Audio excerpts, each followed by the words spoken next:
ਆਪਣੇ ਸਾਥੀ ਨੂੰ HIV ਪੋਜ਼ਿਟਿਵ ਹੋਣ ਕਰਕੇ ਨੌਕਰੀ ਤੋਂ ਕੱਢਣ ਲੱਗਿਆ। ਕੰਪਨੀ ਵਾਲੇ ਕਿਧਰੇ ਗਲਤੀ ਵੀ ਨਾ ਕਰ ਲੈਣ।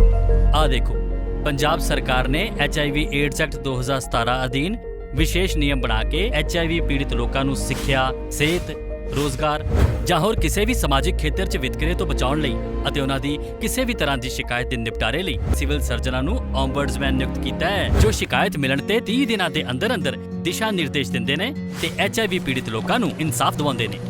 जो FIR हुई है वो फॉरेंसिक लेबोरेटरी का रिजल्ट आया कि वो जिस तरीके से डॉक्टर करके बीजेपी ने उसको चलाने की कोशिश की और हमारे गुरु साहिबान का अपमान किया, उसकी रियलिस्टिक और जो उसका टेस्ट हुआ, उसकी फॉरेंसिक जांच हुई, उसके ऊपर वो FIR की गई है जलंधर पुलिस में। अब दिल्ली विधानसभा किसको बुलाती है किसको नहीं बुलाती है उनकी मर्जी है। सवाल ये है कि क्या बीजेपी इतनी डेस्परेट हो गई है कि वो एक बात को डिस्टॉर्ट करके उसका झूठ सच का झूठ बना के उसको फैब्रिकेट करके वो भी गुरु साहिबान के नाम के ऊपर अगर वो चलाएंगे तो उसका सबसे ज्यादा अगर बेअदबी होती है कहीं के सेंटिमेंट की, वो कहाँ की होती है? वो पंजाब के लोगों के सेंटिमेंट्स को चोट लगती है जब गुरु साहिबान की कोई बेअदबी होती है। तो इसके लिए कोएर्सिव एक्शन कहाँ की सरकार को और कहाँ की पुलिस को लेना चाहिए? पंजाब को कौन कर रहा है? वो उन्होंने जिसको चैलेंज करना है, जिसको बुलाना है बुला लेंगे, कमिश्नर को बुला लेंगे, DGP को बुला लेंगे, जिसको बुलाना है बुला ले। How does it make a difference? पर सवाल ये है कि वो उन्होंने इस चीज को तोड़ मरोड़ के क्यों पेश किया? अगर आप ये कहना चाहेगा मेरा कोई भी मीडिया का साथी कि जी दिल्ली के 40, 42, 45 MLA का विशेषाधिकार पंजाब के 3 करोड़ लोगों की भावनाओं से ज्यादा इंपॉर्टेंट है, तो मैं आई एम सॉरी टू से आई डिफर फ्रॉम यू, मैं आपसे सहमत नहीं होऊंगा। पंजाब और पंजाब के गुरु साहिबान जिनके बारे में उन्होंने डिस्टॉर्शन की, उनके खुद के प्रधान होम मिनिस्टर थोड़े दिन पहले के बोल के गए हैं कि जी अगर गुरु तेग बहादुर साहब ना होते तो देश ना होता, हिंदू ना होते, मुल्क ना होते, स्टेट्स ना होती।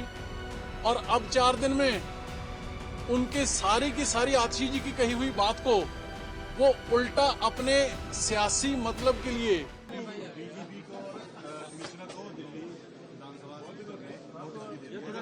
क्या दे दिया? सबसे पहले एक हुई है जो, हाँ, उसके ऊपर आप क्या बोलेंगे?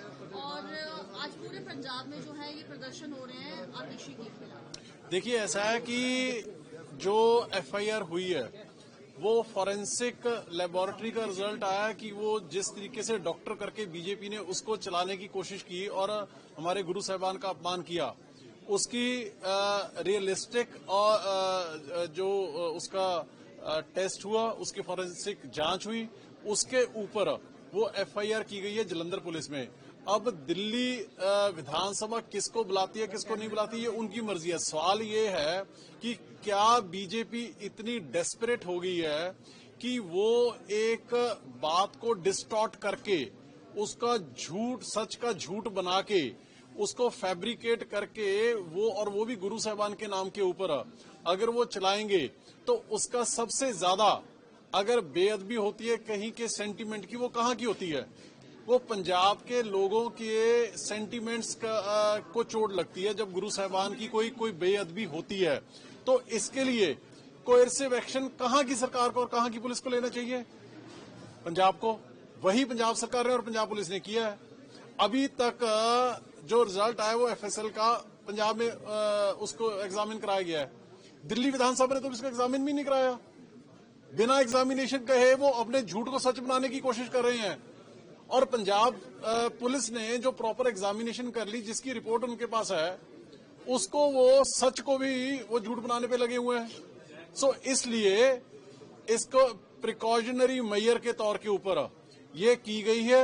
और कोई भी, let me be very very clear, चाहे वो कोई बीजेपी का नेता है, चाहे वो कोई कांग्रेस का या अकाली दल का नेता, या चाहे कल को मैं भी हूं, अगर कोई भी हमारे धार्मिक सेंटिमेंट्स के साथ खिलवाड़ करने की कोशिश करेगा अपनी होच्छी और हल्की राजनीति के लिए, वो किसी को भी एक्सेप्टेबल पंजाब में नहीं होगा। विजेंद्र गुप्ता कह रहे हैं विशेषाधिकार हनन का मामला है ये, और विशेषाधिकार हनन के मामले के तहत और उसके तहत सारों को बुलाया जाएगा यहाँ, और वो जांच करवा रहे थे। विपक्ष ने उनसे मांग की थी, तो वो उनकी जांच चल रही है दिल्ली में, उससे पहले वहाँ जांच करवा करके और इस तरह के बयान। दिल्ली के 70 एमएलए की विधानसभा को, या मे बी उनके जो 40-42 एमएलए हैं, 45 जो हैं, उनके जो विशेषाधिकार का हनन ज्यादा जरूरी है, या 3 करोड़ लोगों की धार्मिक भावनाएं को ठेस ना पहुंचे, क्या ज्यादा जरूरी है जी? वहां के अधिकार को कौन कर रहा है? वो उन्होंने जिसको चैलेंज करना है, जिसको बुलाना है बुला लेंगे, कमिश्नर को बुला लेंगे, डीजीपी को बुला लेंगे, जिसको बुलाना है बुला ले। How does it make a difference? पर सवाल ये है कि वो उन्होंने इस चीज को तोड़ मरोड़ के क्यों पेश किया? अगर आप ये कहना चाहेगा मेरा कोई भी मीडिया का साथी कि जी दिल्ली के 40-42-45 एमएलए उसका विशेषाधिकार पंजाब के 3 करोड़ लोगों की भावनाओं से ज्यादा इंपॉर्टेंट है, तो आई एम सॉरी टू से आई डिफर फ्रॉम यू, मैं आपसे सहमत नहीं होऊंगा। पंजाब और पंजाब के गुरु साहबान जिनके बारे में उन्होंने डिस्टॉर्शन की, उनके खुद के प्रधान होम मिनिस्टर थोड़े दिन पहले के बोल के गए हैं कि जी अगर गुरु तेग बहादुर साहब ना होते तो देश ना होता, हिंदू ना होते, मुल्क ना होते, स्टेट्स ना होती। और अब 4 दिन में उनके सारी की सारी आतिशी जी की कही हुई बात को वो उल्टा अपने सियासी मतलब के लिए झूठ फैला रहे हैं। तो ऐसे विशेषाधिकार के लिए वो चाहे 10 बारी बुला ले जी, कोई दिक्कत नहीं है। जी, वन क्वेश्चन बीजेपी ने एक और ट्वीट किया है, ये सेट की जो आपने युद्ध नशा विरुद्ध सेकंड कैंपेन लॉन्च किया है, उसके पैम्फलेट्स के ऊपर जो है जो ग्रंथी है उनको क्या है? उसके जो पैम्फलेट्स हैं युद्ध नशा विरुद्ध कैंपेन, उसके जो पैम्फलेट्स है उसके ऊपर ग्रंथी जो है उनको एज ए कार्टून पेश किया गया। किसको पेश किया? ग्रंथी और जो गुरु साहब है उसको एक नॉर्मल बुक दिखाया गया जो आम आदमी पार्टी का कैंपेन लॉन्च कार्टून नहीं, दिखाइए कहाँ पे है आपके पास? मैंने तो देखा नहीं है। युद्ध नशे विरुद्ध की कैंपेन के ऊपर क्या है ये? ग्रंथी कह रहे हैं कि कार्टून डिपिक्ट किए गए। कौन? बीजेपी कह रही है। ये साडे हैंडल ते है जी? नहीं बीजेपी वालियां ने। ਤੁਸੀਂ ਤੁਹਾਡੇ ਕੋਲ ਪੈਂਫਲੇਟ ਹੈ ਜੀ? ਉਹ ਯਾਰ ਇਹ ਤਾਂ 5 ਮਿੰਟਾਂ ਦੇ ਵਿੱਚ ਕੋਈ ਵੀ ਬਣਾ ਦੂਗਾ। ਸਵਾਲ ਇਹ ਹੈ ਵੀ ਜਿਹੜੇ ਲੋਕ ਇਸ ਹੱਦ ਤੱਕ ਉਤਰੇ ਹੋਏ ਨੇ ਕਿ ਇੱਕ ਲੀਡਰ ਆਫ ਆਪੋਜੀਸ਼ਨ ਦੀ ਕਹੀ ਹੋਈ ਗੱਲ ਨੂੰ 100% ਚੇਂਜ ਕਰਕੇ ਤੇ ਫਿਰ ਫੈਲਾਉਣ ਲੱਗੇ ਹੋਏ ਨੇ ਝੂਠ ਦੀ ਪੰਡ, ਤੇ ਉਹ ਉਹਨਾਂ ਦੀਆਂ ਜਿਹੜੀਆਂ ਚਾਹੇ ਅਕਾਲੀ ਦਲ ਹੈ, ਚਾਹੇ ਬੀਜੇਪੀ ਵਾਲੇ ਨੇ, ਤੇ ਚਾਹੇ ਕਾਂਗਰਸ ਵਾਲੇ ਨੇ, ਉਹਨਾਂ ਦੀਆਂ ਮਸ਼ੀਨਾਂ ਨੇ ਜਿਹੜੀਆਂ ਉਹ ਇਸੇ ਕੰਮ ਤੇ ਲੱਗੀ ਹੋਈਆਂ ਨੇ। ਜੇ ਇਹ ਕੋਈ ਸਾਡੀ ਪਾਰਟੀ ਵੱਲੋਂ, ਮੈਂ ਪਾਰਟੀ ਪ੍ਰੈਜ਼ੀਡੈਂਟ ਆ, ਮੈਂ ਤਾਂ ਤੁਹਾਡੇ ਫੋਨ ਦੇ ਵਿੱਚ ਪਹਿਲੀ ਵਾਰੀ ਦੇਖ ਰਿਹਾ। ਸੋ ਮੇਰੇ ਕਹਿਣ ਦਾ ਮਤਲਬ ਇਹ ਹੈ ਕਿ ਇਹ ਨਿਰੀ ਲੋਕਾਂ ਨੂੰ ਝੂਠ ਦੇ ਨਾਲ ਗੁੰਮਰਾਹ ਕਰਨ ਦੀ ਕੋਸ਼ਿਸ਼ ਕਰ ਰਹੇ ਨੇ।